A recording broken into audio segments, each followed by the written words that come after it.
Market হইতেছে 1 মিনিটে ট্রেডের জন্য বেস্ট অপরচুনিটি। সো আমি আরো মার্কেটে যাই, আরো মার্কেটে ট্রেড করে দেখাই। এক মার্কেটে আমি থাকতে চাইতেছি না, আপনাদের বিভিন্ন মার্কেট দেখাইতেছি। যেমন এইখানে দেখেন, এই কিন্তু সাপোর্ট রেজিস্ট্যান্স মেইনটেইন করে চলতেছে মার্কেট, কত ভালো মতো মেইনটেইন করতেছে দেখেন। এই যে নিচে সেম ডিরেকশনে বারবার সাপোর্ট নিচ্ছে, সেম জায়গায় বারবার রেজিস্ট্যান্স নিতেছে। ওকে, এখানে আগে ট্রেড নিব না, আমাদের কনফার্মেশন লাগবে। মার্কেটে এখানে হালকা রিজেকশন দিলে আমরা ট্রেড নিব, আগেই না, একটু ওয়েট করেন। ওকে, দেখেন মার্কেট কোন পর্যন্ত যাইতে পারে, মার্কেট এই রেজিস্ট্যান্স লেভেল পর্যন্ত যাইতে পারে। আমরা রেজিস্ট্যান্স লেভেল লাগাইছি, রেজিস্ট্যান্স লেভেল পর্যন্ত যাইতে পারে। আমরা আপনি একটা ট্রেড নিয়ে নিলাম। এখানে ট্রেড নেওয়ার রিজন কি, মার্কেট সাপোর্টে আসছে, মার্কেট রেজিস্ট্যান্স যাবে, একদম সিম্পল, কোনো সাইকোলজি না, কোনো কিছু না।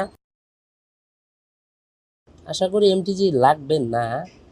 ওকে, আমাদের এমটিজি লাগে না, এটা শিওর শর্ট হয়ে গেছে, সিম্পল। বাট আপনারা ট্রাই করবেন আরো নিচে এন্ট্রি নেওয়ার, ঠিক আছে? দেখেন এটা শিওর শর্ট। এখন আমরা একটা ট্রেন্ডের মার্কেটে দেখি, যেটা স্মুথ ট্রেন্ড, যেটা সবচেয়ে বেশি ওয়ার্ক করে। এইখানে দেখেন এই, and অবশ্যই সবসময় money management, risk management follow করবেন আপনারা, ঠিক আছে? এটা মাস্ট। ওকে, সো আমরা এখানে